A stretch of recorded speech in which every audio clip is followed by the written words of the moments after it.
144 साल के बाद मेला प्रशासन लोगों से लगातार अपील कर रहा है। आप किसी भी घाट पर स्नान करेंगे तो उतना ही पुण्य मिलेगा। अफवाहों पर ध्यान ना दें और यही जागरूकता जो है आपको अपने अंदर लेकर यहाँ पर पहुँचना है। अचानक आगे निकलने की होड़ से माहौल खराब हो सकता है। महाकुंभ मेले में करोड़ों लोग आस्था की डुबकी लगा रहे हैं। बड़ी संख्या में आने वाले श्रद्धालुओं को ध्यान में रखते हुए सरकार ने कई व्यवस्थाएं की हैं। इसके बावजूद मौनी अमावस्या की सुबह अनियंत्रित भीड़ की वजह से भगदड़ की स्थिति बन गई।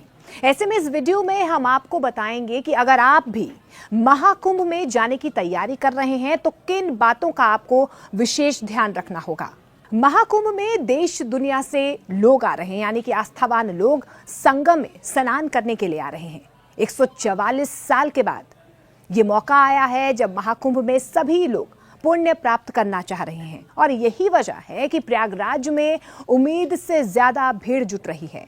इसीलिए यहाँ पर पहुँचने वाले लोगों को सबसे पहले ये सलाह दी जाती है कि जब आप स्नान के लिए घाट पर पहुँचें तो किसी भी तरह की कोई जल्दबाजी बिल्कुल ना करें। कई बार लोग जल्दबाजी में धक्का मुक्की करने लगते हैं, जिससे मौके पर अफरा तफरी की स्थिति बन जाती है। साथ ही जल्दबाजी के चक्कर में घाट पर आपका पैर भी फिसल सकता है। इससे आप चोटिल हो सकते हैं, आपको चोट लग सकती है और फिर पैनिक सिचुएशन यहाँ पर बन सकता है। आपको पैनिक नहीं होना है, धैर्य से काम रखना है, संयम बरतना है।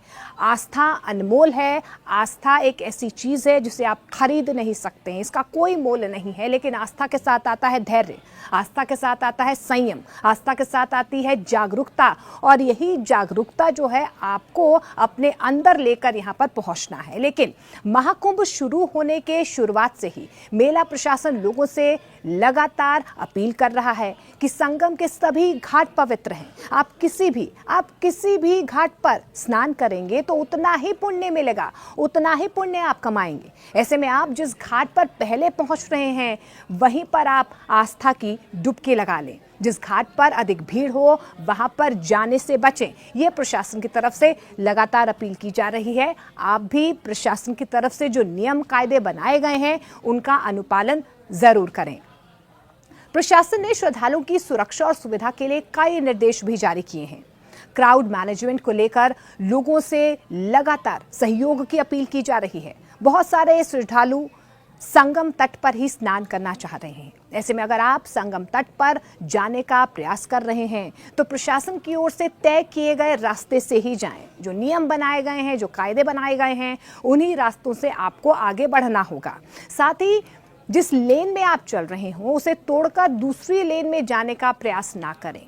इससे भीड़ बेकाबू भी हो सकती है और आपको भी तकलीफ हो सकती है आगे बढ़ने के लिए। साथ ही आप किसी भी घाट पर स्नान कर रहे हैं तो वहां से स्नान के बाद तुरंत निकल जाएं। ज्यादा देर तक घाट पर ना रुके, वहां पर भीड़ इकट्ठा ना हो, ये आपको भी सुनिश्चित करना होगा। आपके ज्यादा देर रुकने से भीड़ की संख्या यहाँ पर काफी बढ़ सकती है और ऐसे में कोई अनहोनी होने की संभावना यहाँ पर बनी रहती है। कोई भी बड़ा आयोजन होता है तो उस दौरान अफवाहें भी खूब फैलती हैं और मुख्यमंत्री योगी आदित्यनाथ ने भी लगातार यही लोगों से अपील की है कि अफवाहों पर ध्यान ना दें। ऐसे में किसी शख्स की ओर से फैलाए गए किसी झूठी बात पर आप सीधे तौर पर भरोसा ना करें जब तक कि कोई जिम्मेदार व्यक्ति उसकी पुष्टि ना कर दे। देखिए, आजकल सोशल मीडिया पर भी बहुत तेजी से अफवाहें फैलती जा रही हैं। ऐसे में किसी भी गलत जानकारी को आप सही ना माने और ना ही उसे दूसरे शख्स के पास फॉरवर्ड करें। वैसे तो अधिक भीड़ में किसी को भी समस्या हो सकती है, परेशानी हो सकती है, लेकिन सबसे ज़्यादा महिलाएं, बच्चे और बुजुर्ग इससे प्रभावित होते हैं। ऐसे में बहुत अधिक भीड़ की तरफ बच्चों और बुजुर्गों को आप ना लेकर जाएं, आपको बचना चाहिए। ऐसी जगहों पर बच्चों और बुजुर्गों को संभालना बेहद मुश्किल हो जाता है। साथ ही आपको घाट पर स्नान के दौरान या मंदिर में दर्शन के वक्त आपको महिलाएं, बच्चे और बुजुर्गों को प्राथमिकता देनी चाहिए। उन्हें किसी प्रकार की समस्या ना हो, इसका आपको खास ख्याल रखना चाहिए। महाकुंभ में करोड़ों की संख्या में भीड़ को कंट्रोल करने के लिए प्रशासन की तरफ से तमाम एक्शन भी लिए जा रहे हैं, इंतजाम किए गए हैं। सीआरपीएफ, प्रशासन और उत्तर प्रदेश पुलिस हर संभव प्रयास कर रही है, इसलिए इनकी ओर से बनाए गए हर नियम को आपको फॉलो करना चाहिए। प्रशासन ने लोगों से कहा है कि जो श्रद्धालु स्नान और दर्शन करने के लिए यहाँ पर पहुंच रहे हैं वो सीधे पार्किंग की ओर चले जाएं और वहां से अपने घर के लिए निकल जाएं। आपको ये भी बता दें कि महाकुंभ को 25 सेक्टर में विभाजित किया गया है। हर सेक्टर में पुलिस चौकी बनाई गई है। अगर आपको भीड़ में कोई भी तकलीफ होती है, कोई भी परेशान कर रहा है या किसी तरह की अफवाह फैलाने का प्रयास कर रहा है तो तुरंत आप पुलिस को इसकी सूचना दें। आपकी सावधानी से महाकुंभ में जाने वाले करोड़ों श्रद्धालु किसी असुविधा और किसी अप्रिय घटना से बच सकते हैं। पिछले दिनों अधिक भीड़ की वजह से महाकुंभ में बने अस्थायी पंटून पुल को बंद कर दिया गया था, क्योंकि अधिक भीड़ के चलते कोई घटना यहां पर घट सकती थी। महाकुंभ में बने पंटून पुल लोगों की आवाजाही के लिए सबसे बेहतर विकल्प बने हुए हैं। इसलिए जब आप पंटून पुल से गुजर रहे हैं तो धैर्य बनाए रखें, संयम रखें, पेशेंस रखें। पुल पर बेवजह भीड़ की स्थिति ना बनने दें। साथ ही पंटून पुल पर धक्का मुक्की तो एकदम ना करें, सावधानी जरूर बरतें। ऐसा मेला क्षेत्र है जहां पर जगह जगह सड़कों और घाटों पर बैरिकेटिंग्स भी किए गए हैं। निर्धारित बैरिकेटिंग्स के भीतर ही चलें, इससे तोड़ने या दूसरे बैरिकेड्स में घुसने का प्रयास बिल्कुल ना करें। अगर आपको आने जाने की जगह ना मिले तो थोड़ा इंतजार जरूर कर लें।